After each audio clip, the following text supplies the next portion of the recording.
حضور صلی اللہ علیہ وسلم فرماتے ہیں قیامت کے دن اللہ تعالیٰ انبیاء کے لیے نور کے ممبر بچھائے گا، ہر نبی ممبر پہ بیٹھ جائے گا، ہر پیغمبر علیہ السلام اپنے ممبر پہ جلوہ فروز ہو جائیں گے، ہر پیغمبر، لیکن حضور فرماتے ہیں میرا ممبر خالی ہوگا۔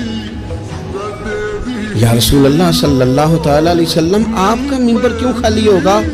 حضور فرماتے ہیں میں ممبر چھوڑ کے رب کی بارگاہ میں کھڑا ہو جاؤں گا، اور اس ڈر سے کھڑا ہو جاؤں گا کہیں ایسا نہ ہو کہ میں جنت میں چلا جاؤں اور میری امت رہ جائے۔ میں اپنی امت کی سفارش کروں گا، رب میری امت کی سفارش قبول کرے گا۔ فرماتے ہیں میں اتنی سفارش کروں گا، اتنی سفارش کروں گا کہ جہنم کا دروغہ مجھ سے کہے گا کہ محبوب کمال ہو گئی، آپ نے تو اپنا کوئی غلام دوزخ میں رہنے نہیں دیا۔